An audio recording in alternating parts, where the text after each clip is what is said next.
geldialdia.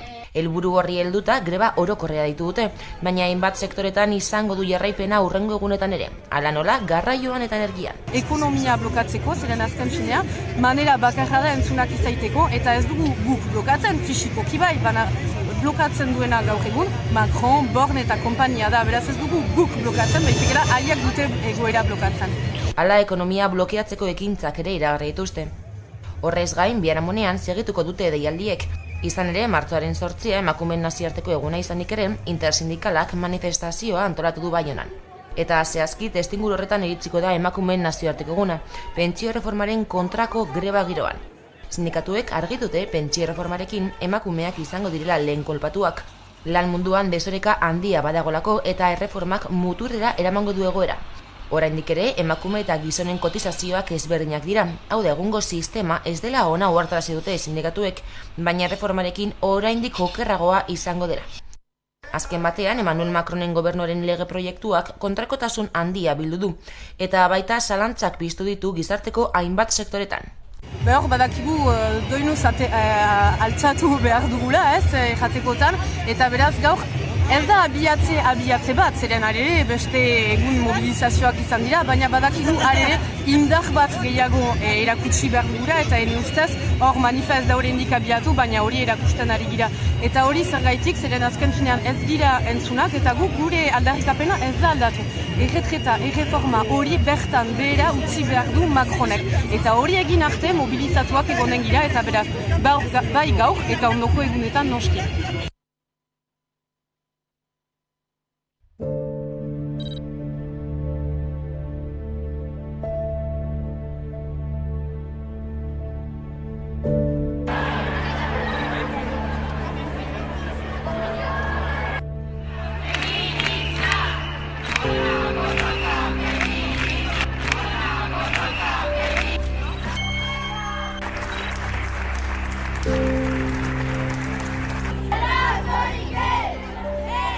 Creemos que es lamentable que el Partido Socialista haya cedido a las presiones de la derecha y de la extrema derecha y que esté dispuesto a modificar la ley de libertad sexual para volver al Código Penal de la manada.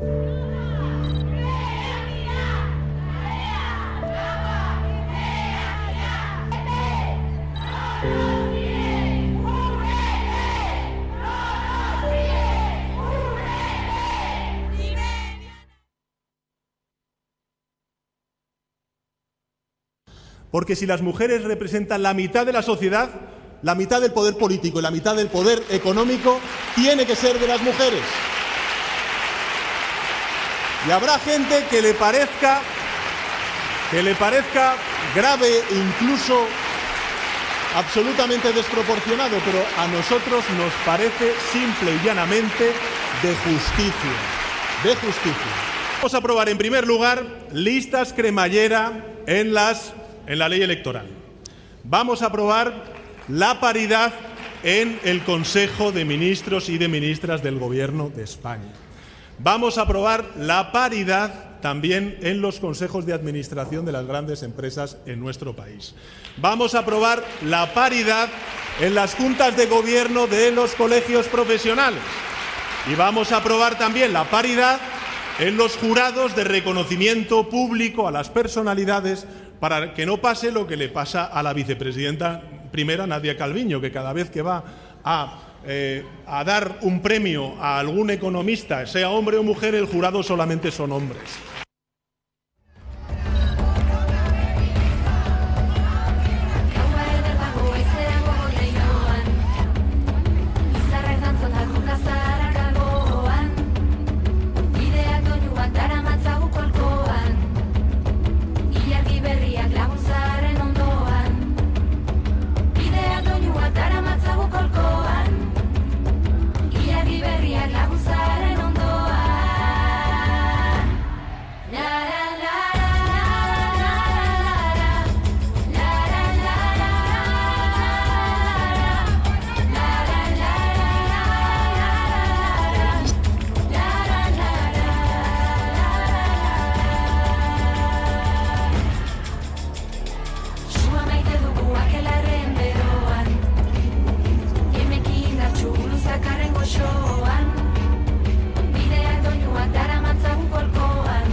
nahi dugu bizitzari eta biziari eusten dioten zainketak emakumeok egiten ditugula. Batez ere, emakume migratuok eta arrazalizatuok. Zaintza lan horiek ez dira lan gisa aitortzen, eta esplotazio baldintzetan egiten dira. Bizi premia gisa, eskubide gisa, eta erantzukizun kolektibo gisa hartu beharko liratekeen zainketa horiek, gaur egun Euskal Herrian hainbat indarkeriaren eta desberdintasunen ardatz dira. Hau da, sexua, generoa, arraza, gizarte maila, aniztasun funtzionala eta administrazio egoera gurutzatu egiten dira.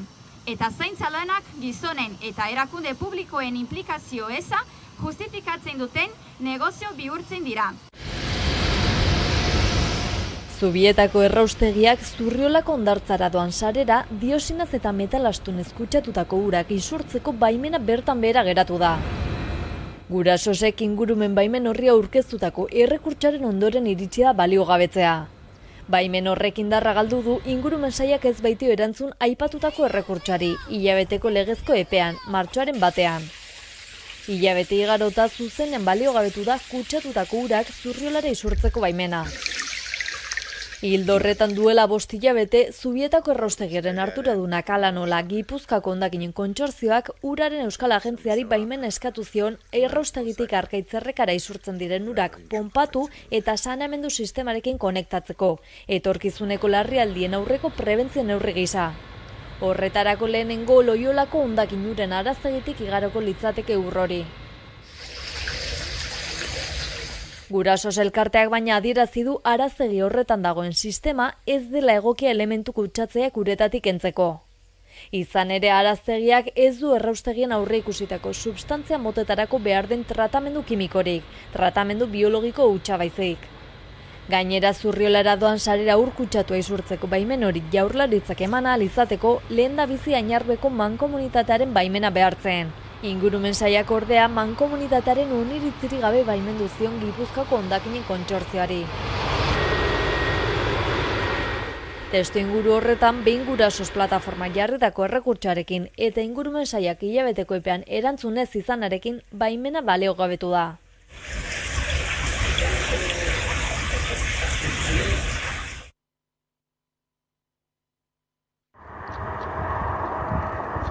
Zumarragan ArcelorMittalen instalazioetan 2016tik itxita dagoen zabortegi batean aritu dira enpresa horren Olaberriko plantako hondakinak botatzen.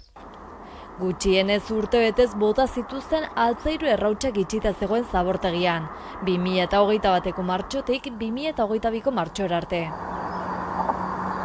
Lantegi horren jarduera geratuta zegoen 2016tik. Urte hartan jarduera amaitu zaiota, itxi osteko 30 urteko zigilatze eta behatze epe bat ireki zion administrazioak Arcelorri. Horri dagokion ingurumen baimen bateratua eman da.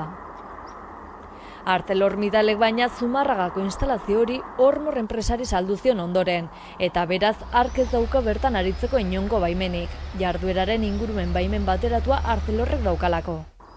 Edo nola ere zabortegian zegoen egonkortasun arazo larria agerian utzi zuten Jaurlaritzako teknikariek azken urteotan egindako ikuskaritzetan. Hori ala hainbat eskaera egin zizkioten enpresari atzemandako akatsa konpontzeko. Alegia egoera hori zuzentzeko plan bat aurkezteko agindu zen Jaurlaritzak. Bada berria edabideak eskuratutako informazioaren arabera, ArcelorMittalek ingurumen sailari honako proposamen hau egin dio. Zumarragako zabortegian baimenik gabe botatako altzairu arrautsak eta bestelako industria hondakinak impermeabilizatutako ziega batean konfinantzeko proposamena. Zigilatzaren estalduran agertutako egonkortasun arazoa konpontzeko asmoa ere azaldu du enpresak. Horretarako baina ingurumen baimen bateratuaren aldaketa ez funtsezkoa onetsi dio Jaurlaritzak, eta obra horiek uztailaren 31 arte egiteko epea eman dio enpresari.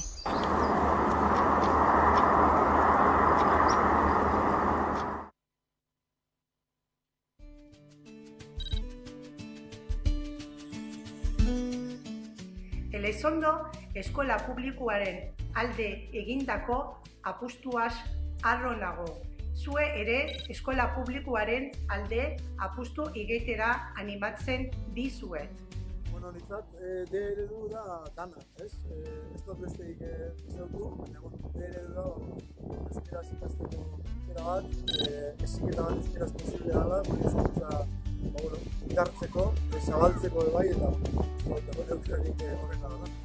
Euskara eta euskal kulturaren kabia da D eredua, eta niretzat da izan da, egun naizen hori eraiki duen ura mundu oso bat eskaini dira.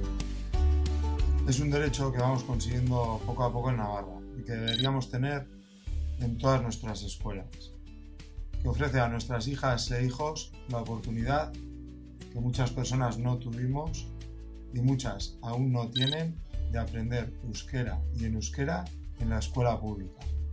También es el modelo que garantiza la herencia cultural de nuestro territorio y también asegura el aprendizaje de un segundo idioma y facilita que se aprenda un tercer idioma.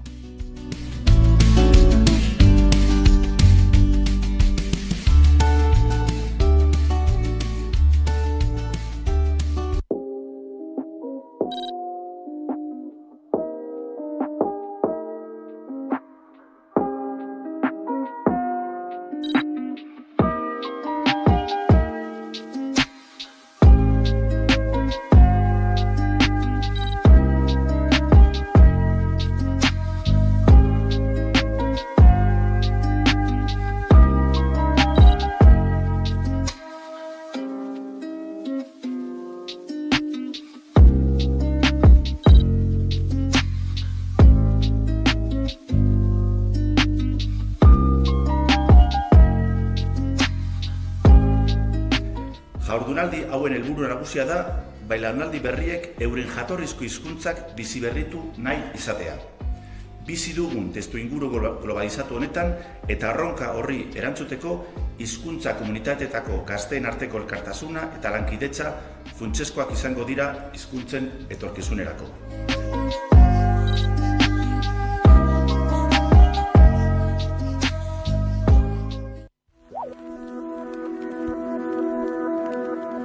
Adimen artifiziala oinarri, azpidatzi automatikoak eskuragarri jarri ditu Hamaika Telebistak webgunean. Hamaikan hasi ginenetik bagenuen helburu bat, eta zan euskaldun berriei altzala eskaini ahal izatea azpitituluen bidez esaten genuena telebistan, ez? Orduan eta urte guzti hauetan hori ez da posible izan, ez genulako baliabiderik eta seguruen teknologia nahikorik. Orai NLP teknologia etxearekin, Eluiar Fundazioak kudeatzen duenarekin, posible izan du hori lantzea, bai elkarlanean azkenean beraiekin, eta kamekin ere bai beste gure aliatu teknologiko bat aspaldikoa, ez. Orduan, hiruron artean garatu dugu, esaten dena azpititulu bihurtu ahal izatea, eta hori nire ustez balio gehitu bada Hamaika Telebistako ikusleentza. NLP teknologiak dira ordenagailuek eta hizkuntza ulertu, tratatu eta sortzeko erabiltzen dian teknologia guztiak, ezta? Eta hor sartzen dira bai itzulpen automatikoa, edo baita hizketaren ezagutza, eta azpititulazio automatikoa, hizketaren sorkuntza, chatbotak, lako mila gauza. Hamaika Telebistarentzako egin duguna da gure azpititulazio automatikoko teknologia integratu Hamaikako lan prozesuetan, ezta? Orduan albiztiak edo edozein bideopieza eta grabatzen danean eta katalogora igotzen danean edo publikatzeko igo behar denean aukera dago, nahi bada automatikoki azpititulatzeko, eta nahi izan ezkero azpititulu automatiko hietan da zen akatsak zuzentzeko eta gero publikatzera bidaltzeko. Eta egin dugu gure teknologia hori bertan integratu eta egokitu. Horretarako Hamaikak urtea baliatu du kazeteriak formatu eta sistemari behartzuen informazioa erakusteko. Egia da, azpidatziak automatikoki kudeatu ahal izateko, kazetariek hilabete dezente pasa dituztela lanean, sistemari erakusten eta zuzenketak egiten, gaur egunean zuzenketarik egin gabe ere ikusentzulei eskaini ahal izateko azpidatzi automatiko hauek. Azpidatziak martxan jartzeko helburu nagusia izan da batez ere irisgarritasuna. Irisgarritasuna bai entzuteko arazoak dituzten pertsonetan pentsatuz, baina baita ere euskara ikasten ari diren hoientzako lagungarri gisa. Aurrera begira erronkak izango dira, albisteetan ez ezik, elkarrizketetan eta saioetan eduki gehiagotan azpidatziak eskintzeko aukera izatea, eta baita zergaitik ez beste hizkuntza batean dauden elkarrizketak euskeratzea, edota kanpora begira ere interesgarria iruditzen zaigun edukia euskeraz sortu eta beste hizkuntza batzuetan azpidatzia izateko gaitasuna izatea. Hurrengo erronkak albiste ez haratago, elkarrizketak eta saio ezberdinak eskaini ahal izatea izango dira. Eta aurrerantzean ere proiektu hauekin jarraituko dugu, bai orai NLP-rekin eta bai kamekin eta beste batzurekin ere, espero dut topatzea berriak ere.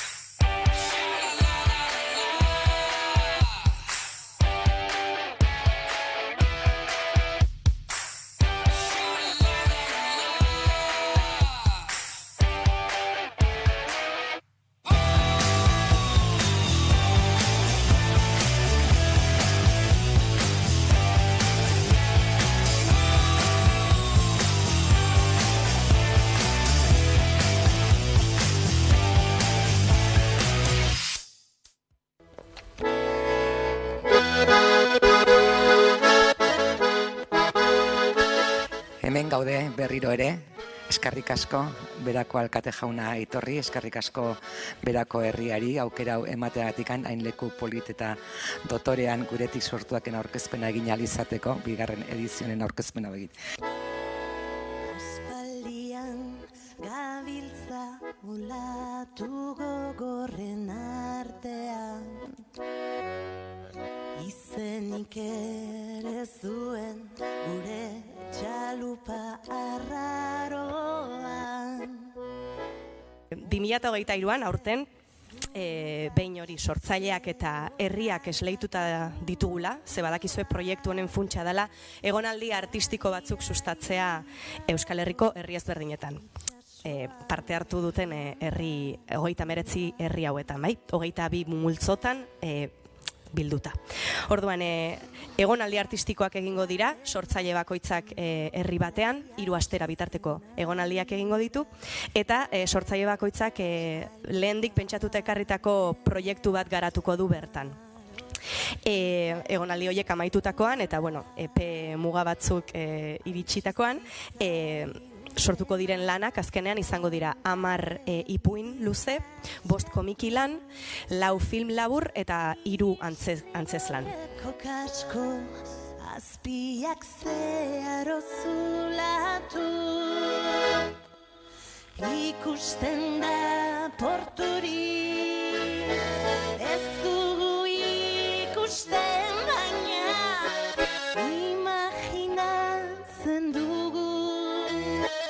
Imaginatzen dugu da aruntz goaz arraunean. 5 komikiak argitaratuko dira bilduma batean, 10 ipuinak ere bilduma batean, 4 film laburrak muntaketa orokor bat egingo da. Lehen urtean film bat atera genuen, film luze bat egin genuen film labur hoiekin, 5 teilatu deiturikoa. Aurten egingo deguna da zerbait, azkenean erabaki dugu ez egitea film oso bat, baizik eta 4 film laburrak, bakoitzak bere entitatea eta autonomia izango du, baina sortuko dugu montaketa bat, azkenan herri guztietan, emanaldietan eman alizateko 4 film hoiek denak batera. Ez gara izan beti ainartezan,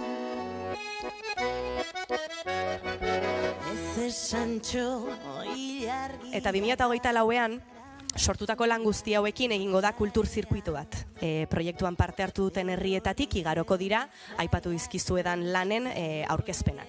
Antzerkiak egingo dira, filmak erakutsiko dira, eta komiki eta ipuin bildumak aurkezpenak egingo dira, bakoitzean dagokion idazlearen presentziaz edo komikigilaren presentziaz. Batetik, literaturan, Edorta Jimenez sortzailea Mutrikura joango da, Ainhoa Urien Teiletxe, Lodosa Sartaguda Mendabia Andosilla eta Sesmara joango da, Idoia Etxeberria Elortza Zaldibia eta Taunera, Magi Arozena Zubeldia Ziortza Bolibarrera, Jon Abril Lola Etxea Atarratzera, Lutxo Egia del Rio Segurara, Maitane Perez Argote Errigoiti Ajangiz eta Musikara, Saioa Alkaiz Aguaiar Berriatuera, Maita Izpuru Olaizola Araitz Betelu eta Larraunera, eta Gaizka Sarasola Larrabetzura. Hori literaturan. Antzerkian, Goitibera Konpainia Hernanira joango da, Antzerki Aroak Zinemaldiak Zumaiara, Jonander Urresti Aulesti Munitibar eta Amorotora. Zinegintzan, Petxe Etxebarria Antzuola eta Aierrara, Arriguri Uartera, Alba Lozano Oiartzunera eta Aitzol Saratxaga Legutiora. Eta azkenik komikigintzan, Iñaki Martiarena Matxin Usurbilera, Aritz Ibarra, Sara Urruña Bera eta Lesakara, Kote Camacho Bergarara, Unai Gaztelumendi Leitza eta Berastegira, eta Eñautar Aiartzagoena Amasabila Bonara.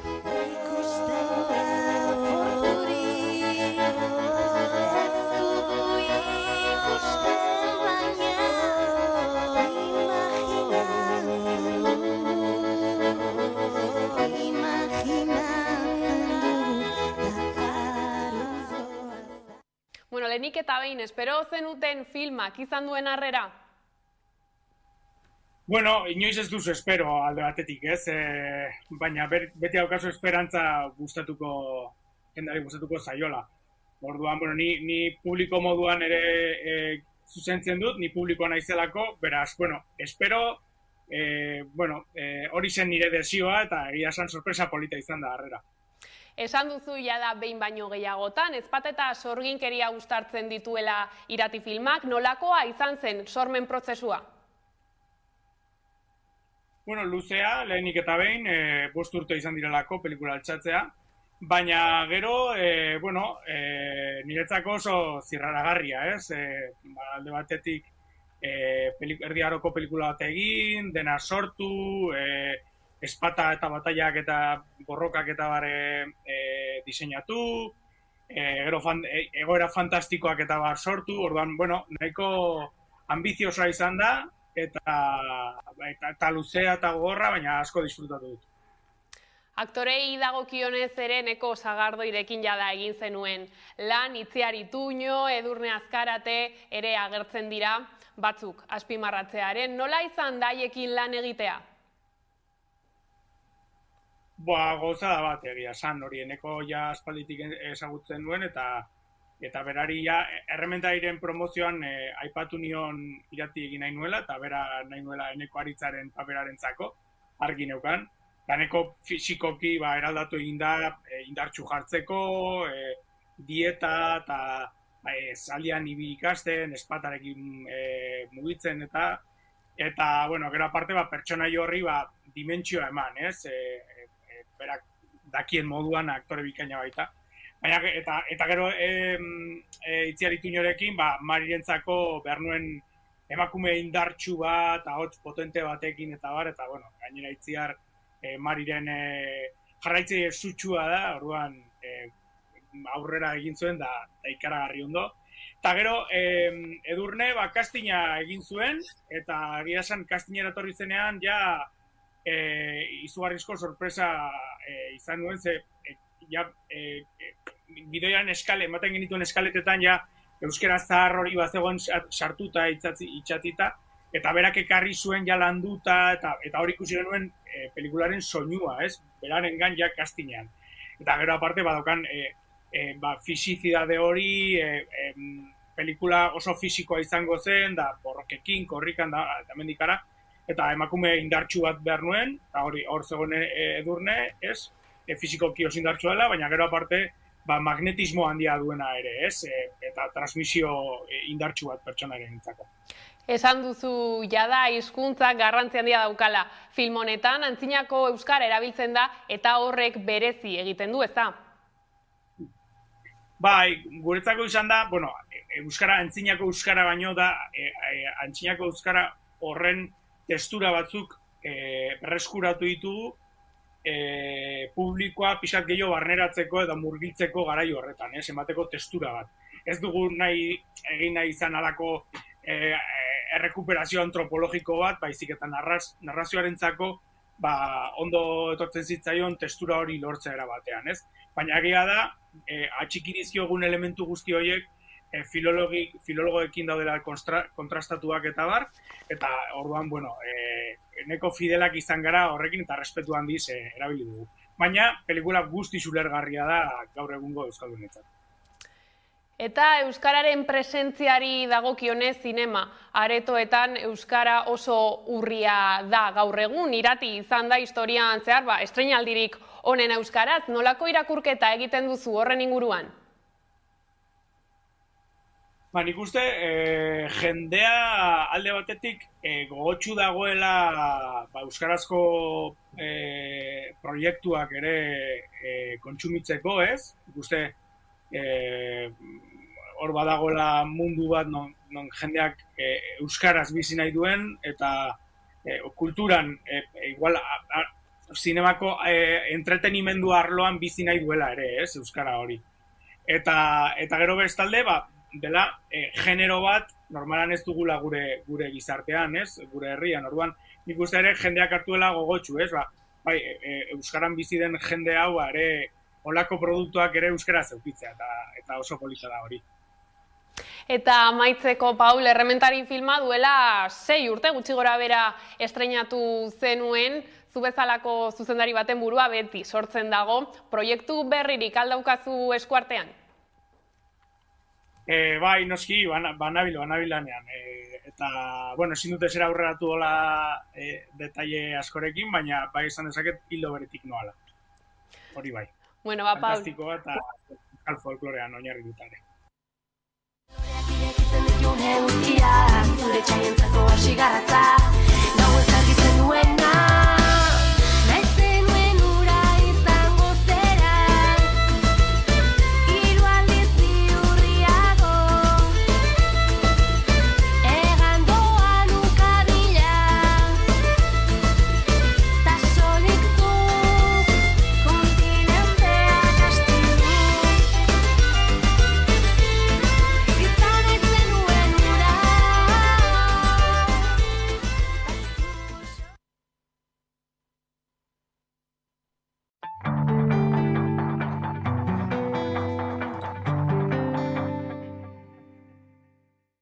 Iriki, itiri mingini, izini.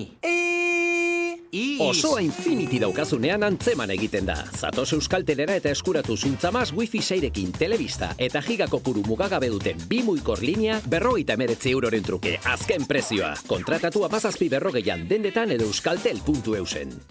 Imagina ezazu oinak lurrean izanik balioa sortuko duen etorkizun bat. Berdintasunaren bitartez desberdintasuna ekidingo duen etorkizun bat. Eta gure ingurunea zainduko duen etorkizun bat. Zorionez, etorkizun hori ez da leku bat, hemen eta orain egiten dugunaren ondorioa baizik. Etorkizuna orain, Gipuzkoako Foru Aldundia.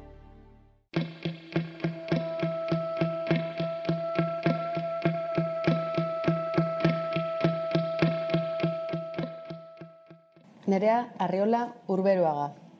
Hartu tokia. Ya está. Hartu arnasa ez dugu esango. Bueno. Lagundu idazu, kokapen bat egiten, ze zure kurrikuluma, nola esan, zut esango komuneko papera zein luze bilakatuko dela, baina kasi. Atalez atal, ze galdetuko dizut berandu xeago, antzerki sen hori berezkoa duzun, erekitzen joan zaren, maia kokapen bat. Filmak. Bale. Egin dezagun zerrenda.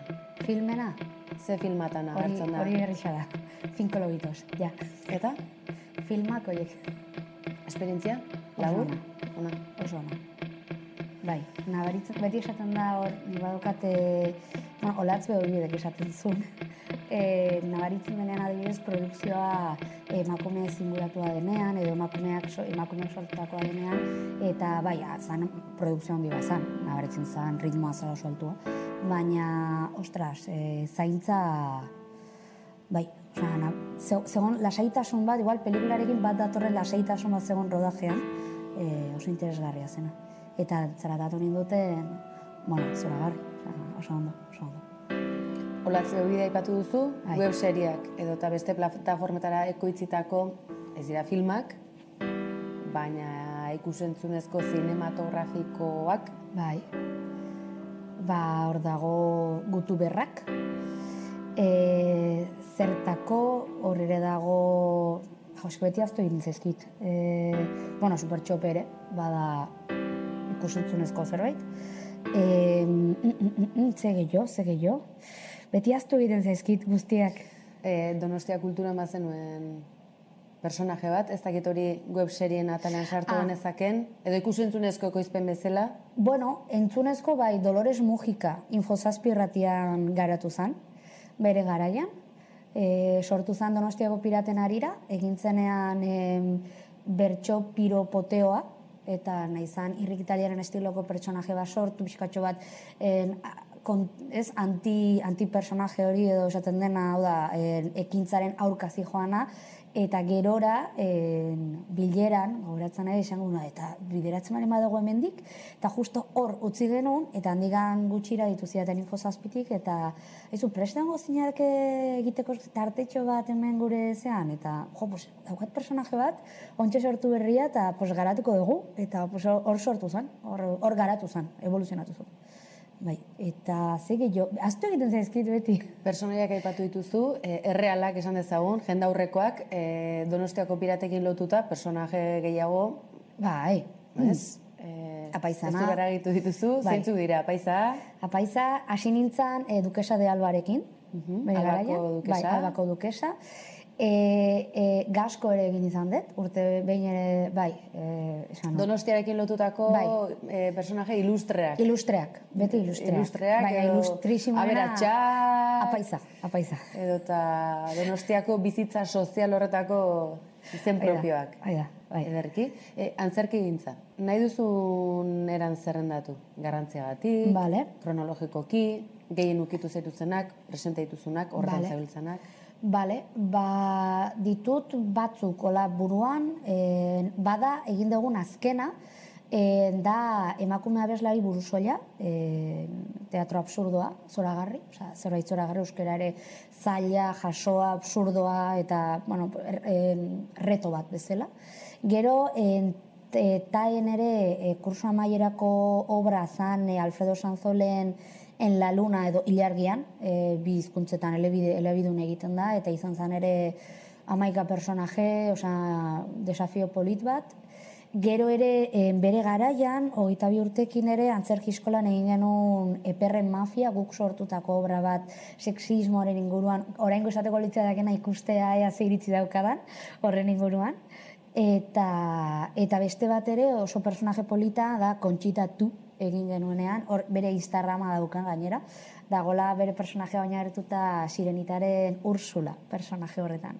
Asko gustatzen zait. Kontxitarena, lehen gaizki esan dut, Donostia Kulturatik egin batean, babestutare bazetorren, Kontxitatu. Egia da. Hor, hanka sartu bala iruditu ze, baina bazegoen, ez? Horrekin nasi du bat abestarekin. Bai, eta gainera, nik Donostia Kultura poltsiko antzerkiarekin lotu dut, hor Dolores Mojikak egin dulako Carmenen zain erazkeneko antzerkitxoa, mikroantzerkia, eta baina, karo, noski behar kontxitatu, txaskalekin, transformismo total, drag queen bat, kasi.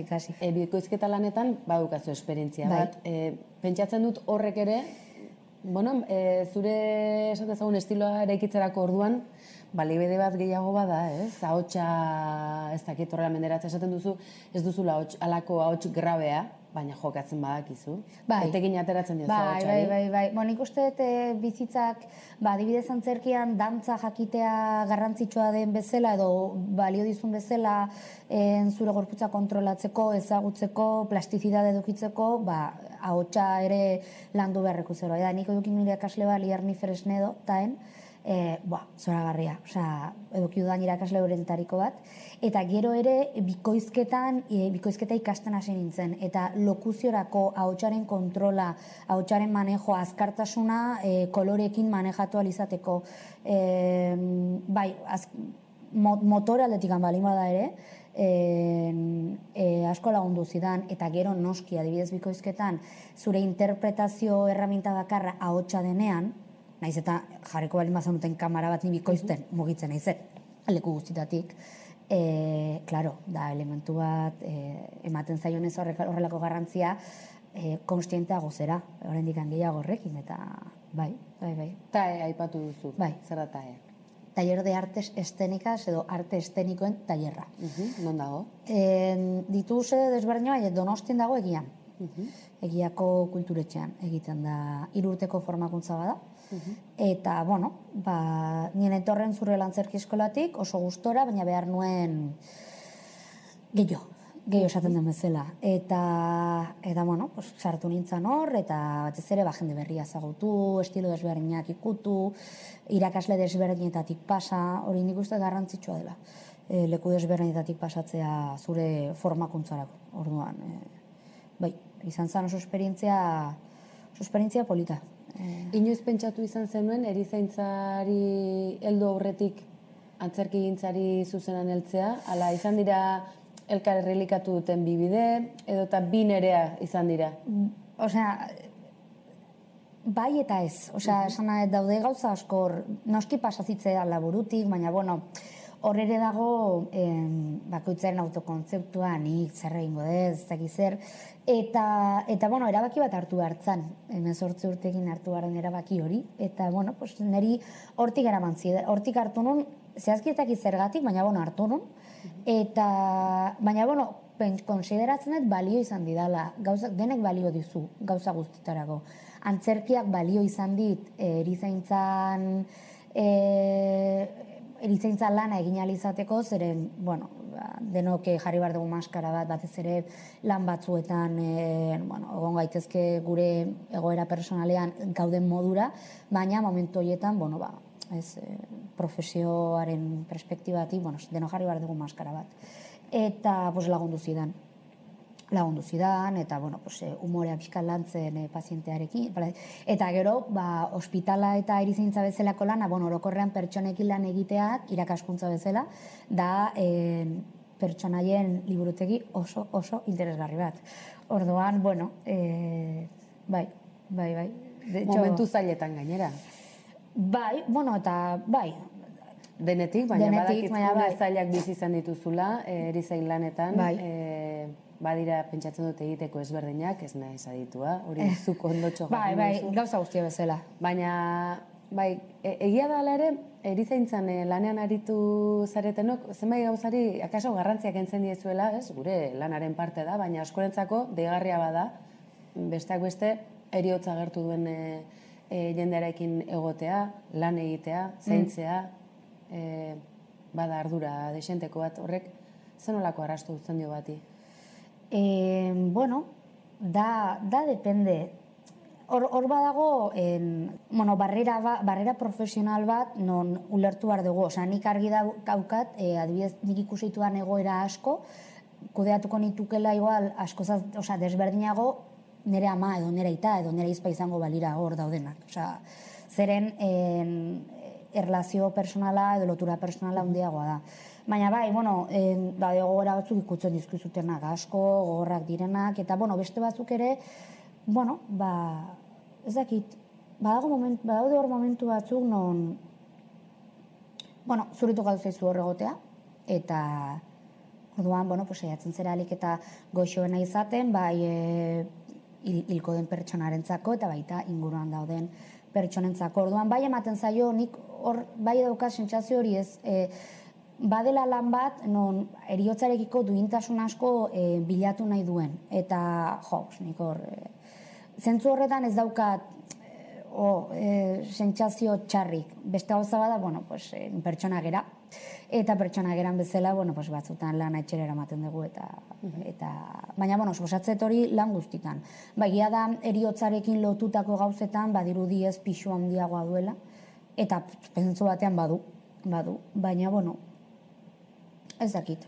Zentzu horretan, esan genezake eriotzari dagokion zaintza hori krisian ere izan dela, COVID gaitzaren bueltan, ospitalea bakarrik edo osasun etxeetan, adineko edo beharrean den jendea zaintzen den egoitzetan, nahiko urte latzak edo akaso lehendik zetorren zerbait oso agerian eta modu, esan ezagun gordinean geratu dela. Bai. Horrek ere arrastoa dautziko zuen pentsatzen dut. Zaintzen zaituztegu behar bezala? Osasun langileak, dagoeneko momentu honetan ez zara behintzat, baina zaindu zaituztegu, zaintzen zaituztegu? Nik uste orokorrean norbanako bezala, hau da, pertsonak eta gulanean ari ginenean orokorrean bai pazienten aldetikan eta bai familiaren aldetikan gertutasun horretatik, nik uste baietz, baina orokorrean iruditzen zait ezetz. Zeren, hasteko zaila da, horren erizain bezala nik oso gutxitan egiten dut lan, oso gutxitan hitz egiten dut erizaintzaren inguruan, lanaren inguruan. Hor dagoelako alde batetikan sekreto profesionala eta beste batetikan batzutan ez direlako gai oso xamurra hitz egiteko. Orduan, zaila da, iruditzen zait zaila dela. Nerea, gatozen pixka bat bueltan. Bale. Bai, aizu. Neri personalki bereziki ikaragarri gustatu zizkit, agian hori da freskoena dudalako, bertsolaritza txapelketa nagusiaren arira.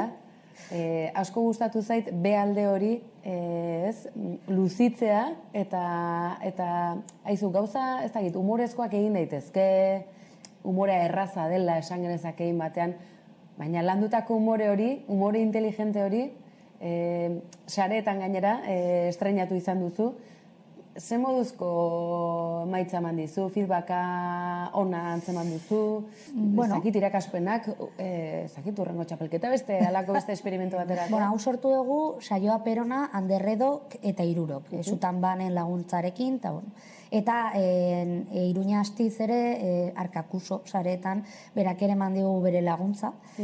Baina hau, idea originala izan zen, Anderredo eta Bio ginean antzerkitaldi galean ginean, eta egun batean hasi ginean Joserra Fatxado irakaslearekin, hasi ginean jolasten zegi zer, eta hor badago esketx txikia balantzarena, hasi zan horrela, eta esan, eske egia da, nik ere mikroarekin beti neukan, beti deitzen didaten eri atentzioa gauza horiek, beti esaten den nien naizela bertsozalea, esan bara duka txapelketa eta gero bertsozaleagoa naizela, hau da, dena ikaspen bat, egia da, pozik nago, zeren esaten duzu, zergatik ez, eta baina beti ikusi ditut gauzakola, hori da ikusten ditudan gauzak, beti deitzen didate atentzioa gauza horiek, jendea dituen gestoak, egiten diren gauza horiek, bai, zeren adibidez bertso gintzan iruditzen zait hori, maila batetikan aurrera,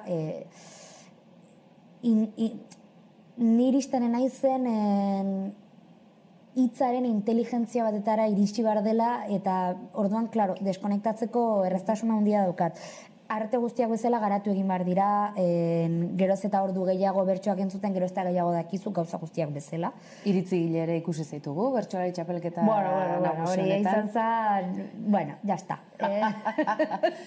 Zer den, iritzi aritu eta sare sozialek izan dezaketen, erresaka hori, esandakoak epaitzeraino, eta... Ja, bueno... Akaso horrek zuri arrastotxo utzi dizu, ezta? Bueno, ohitura falta. Baita ere, mundu hori horrela da, eta ni oso pertsona sensiblea naiz, realitatean, orduan, ohitura falta, gauza guztiak bezala, gerozta gehiago egiten balin badituzu, edo gerozta gehiago jasotzen balin badizu, gerozta gehiago egiten zera. Bai, gertatzen dena da, kaso emakume eskatzen zegoela parte hartu, izan ausart, eta zerbait esatera ausartu, eta gizonezko bat bueltan baldin badatorrez, ez zara aditua, edo ez duzu nahikoa mailarik hau esateko. Nahiko, bizkat ozpina izan daiteke, ez? Bueno, bai.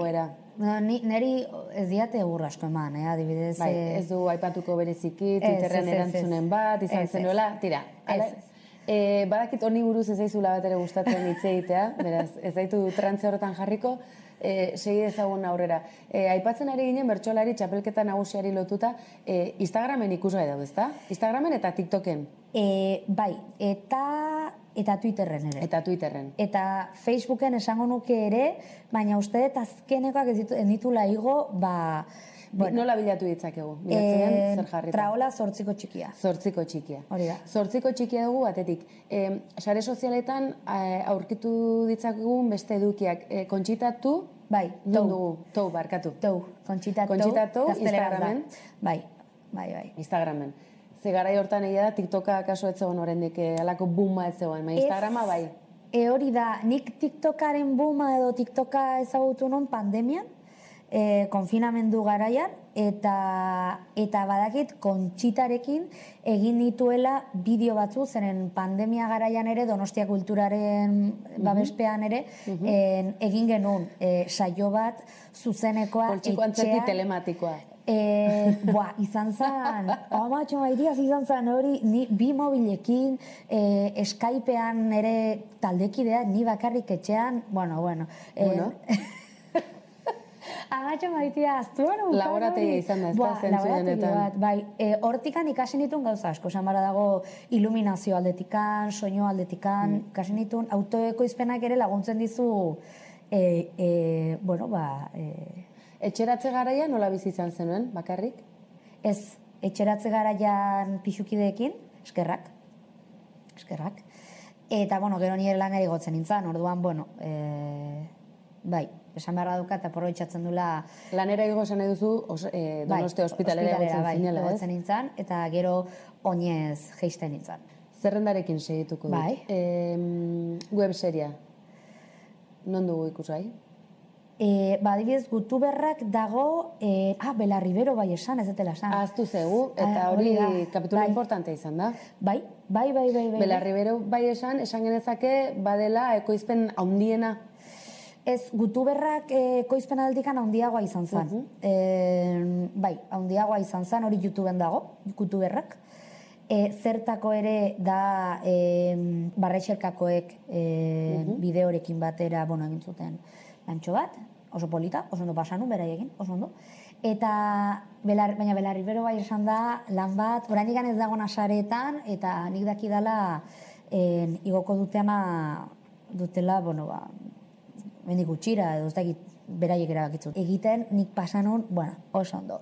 Baita ere, zaintza ikuspuntutik oso, zoragarri. Zan oso produkzio txiki bat, ikuspuntu batzuetatik, baina, ze ondo pasanun.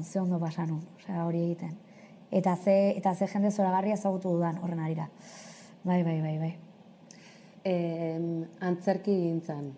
Esan dezagun, naiz eta dagoeneko zerrenda, baden mamitsua, erronkaz betetako ibilbide bat izan dezakezula nahi izan da. Zeintzuk dira Nerea Arriola Urberuagaren erronkak, nahiak, asmoak, ametsak? Edo bintzat ze bizipoz daukazu aurrera begira zertan segineko zenuke? Nik antzerkian, zalantzari gabe, bai, antzerkian. Eska gustatzen zait, holtza gaineko lana. Zerbait txikitatik, 8 urte nituenetik, esan nun, wow. Gustatuko litzadekin ere bizitza holtza gainean egitea. Baina,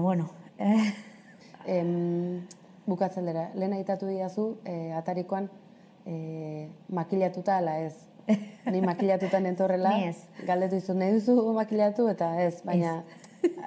garatu erantzun hori nondik joan den, interesgarri eruditu zedala. Gero orain ni joan ere LH6ko ikasleekin, ditamaikan eska zoragarri, talde bat zoragarria dokadana, eta hasiko zaizkit, Nerea, zegatik makiatu zera, Nerea, venga, Nerea, ezaki zer, ez, simaz. Zaite asko gustatzen makilatzea, makilatzen naiz, baina gehiago gustatzen zait, ni nire izenean, ateratzea, zeren gertatu izan zait, makilatu bat, atera izan izenean, batez ere horrelako esparruetan edo, beti igual, pote pixkat, zuri hau kentzeko, bale, baina, ez denere burua rekonozitzen, gertatu izan zaidenean. Bai, ohitura falta izango da, nahiago, hau horrelako gauzetan, hau naiz ni naiz ni, eta ni naiz. Eta ondo eginean, norberak erabaki baldin bada, zalantzari gabe. Wikipedian, Marisa Barren ere izan da, txoko honetan, Wikipedian badauka bere tokia, Nerea Arriola Urberuagak. Bai, konforme zaude? Bai, esango nahi baietz. Aspaldi ez dizela sartzen berriro. Baina ikusgarritasun aldetik, garrantzitsua izaten da hori, ezta? Hombre, niretza da ilusia egin zidan. Ez dugu gezurrik esango, ilusia egin zidan. Euskal Wikipedian, ni horra saltzea. Esatez, ostras, norbaitek hartu du bere denbora. Bana izin hor, ezta? Bueno, bana izin hor baino... Hori igual bazenekin aurrez, baina horrekin agian beste... Bueno, baina gehiago da, norbaitek hartu du denbora, eta iruditu natzaio nahiko interesgarria hor jartzeko, eta ostras, ilusioa, bertigo txiki bat ere eman zidan, hasieran, baina gero esan bidaz polita, pertsona batek lan hori hartu izana, ez? Bai. Eta gaina talde nahiko zabala dute gainera, emakume wikilariek eta lan handia egiten dute. Bukatzaldera, emakume antzerkigile, euskal antzerkigintza, egunotan ikusi dugu, badirela emakume zinemagileak urrezko hartzetara izendapenak, ia Oskar sarietara, ia iriste hori ikusi nuen lehengoan albistea, ez da izendatua izan. Albistea da, berdin. Badago alako loraldi bat edo egon bazegoen, baina ikusgarritasun gehiago dute orain duzue euskal emakume sortzaileok, agian? Ausarta izan nahi. Ez, baina galdera hona da. Nik beti daukat, zaudenean demora guztian inguratuta ambiente zehatz batean, batzutan ahaztu egiten zaizu kanpoan zer dago, ez? Burbuila batean biziko bazina bezala. Karo, niretzat momentu honetan topera dago, zergatik nik hori konsumitzen dudalako. Baina errealitatea, oraindikan ez dut uste denik nire imaginarioan irudikatzen dudan bezainona. Horrek ez du esan nahi, kantera oso potentea ez dago nik. Osea, esan nahi dut, ia Oskarretara, baina hor egonda, gero ere, ateratzen ari diren produkzioak, emakumeek solutakoak gerozta gehiago dira. Eta igual beste leku batean ere, kameratan ere, gerozta emakume gehiago ikusten ditugu, igual atzeko lan horiek egiten, beti gizonezkoei, eta gira dela, oraindik oso mundu maskulinoa, baina badago, eta nik uste dut baietz. Nik uste dut gaudela oso leku interesgarri batean, eta baita ere da autua, nik hori konsumitzen dut. Aurrekoan, Durangoko azokan, nik emakumeak bakarrik, emakumeen sorkuntzak erosen ditu. Nahi gabe edo nahi eta ez dakit, baina hori egin du. Orduan, nik ere auto hori egiten dut. Baina, mainstream mundura ere sartzearen hori ere, hor dago. Eta, Oskarrak edo horrezko hartza eta horrelako lekuetan ere, Cinco Lobitos, alau da, bera bizana ez dekin izan dozaten, Canneseko festivalean ere, bere rekonozimendua edukizun, eta irati filman ere Edurne Azkarat ere oso potente dabil, eta esan emakume Itziarrituño ere referente bada, adibidez ikusentzunezkoan ere emakume irudi bezala, baina nik uste euskal antzerkian badaudela Eneritz Artetxe, Kamikaz kolektiboa, Formol laborategia, nik uste badaudela sorkuntza oso potenteak, Ane Pikaza ere dabil oso ondo, esan dezakegu edukiei dagokienean batean sare sozialak eta plataformak bertan daudelako, ez da bakarriko holtza, nahiz eta antzerkia obra bera holtza gainekoa izan, esan dezakegu antzerkigintzatik ere nolabaiteko komunitate digital bat eraikitzen ari dela. Aipatu ditugulako elkarrezketa osoan zehar, TikToka, Instagrama, webserieak, egia da antzerkia lehen akasotzen grabatu ere egiten, orain bai. YouTubeen sartu ezkero, euskal antzerki obra hainbatekin topo egin dezakegu. Lehen ere egiten zen gure gurasoek beti komentatzen zuten bere garaian egiten zela estudio Televisión Espainolan, adibidez, eta egiten zen antzerki grabatua. Nik nahiagoet antzerkia ikusi zuzenean, zen nor badago zerbait... Errepika ezina. Nire ustez bai, gainera obra bat askotan ikusita ere ez da inoiz guztiz iguala izango. Eta horrek ematen dio beti magia, niretzat. Baina, bai,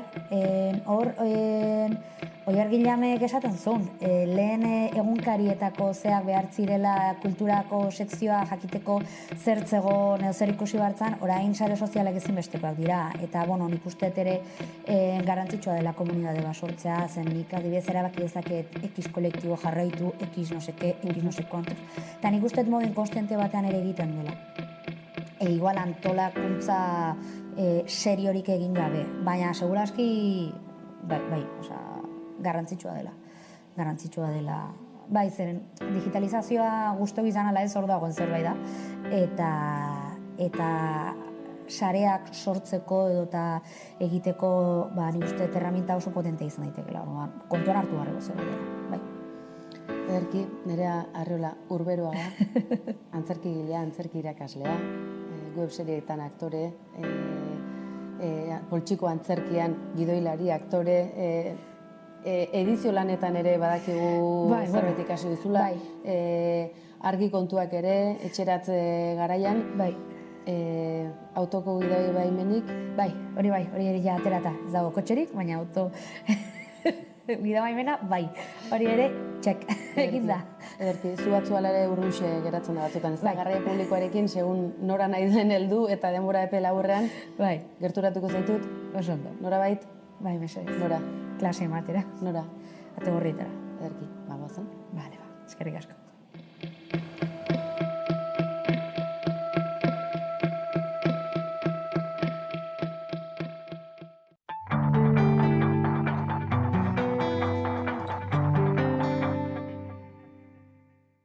Zirni zinitin, mitili? Niski. Bi mitili di. Mitili? Osoa Infinity daukazunean antzeman egiten da. Zatoz Euskaltelera eta eskuratu zuntzamaz wifi sairekin telebista eta gigakopuru mugagabe duten 2 muikor linea 59 euroren truke. Azken prezioa. Kontratatu 17 berrogeian dendetan edo euskaltel.eusen.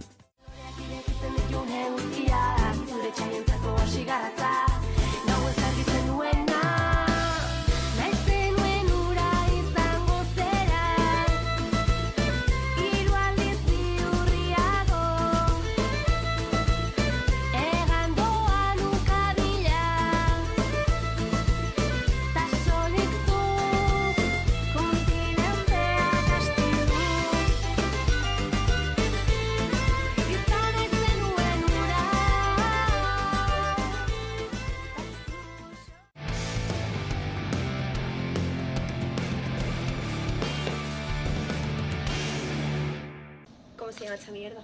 La oposición. Las oposiciones. Ay, que se me pone bloqueado. Las oposiciones aquí en Cataluña. Y nosotras, bueno, venga, vale, cuéntame, ok. Y nos dice lo siguiente. Ajá. Tenemos que tener para sacarnos las putas oposiciones que el puto C1 de catalán. ¿C1? ¿Quieres apuntar? El C1 de catalán. ¿Has apuntado? Yo voy a hacer las oposiciones.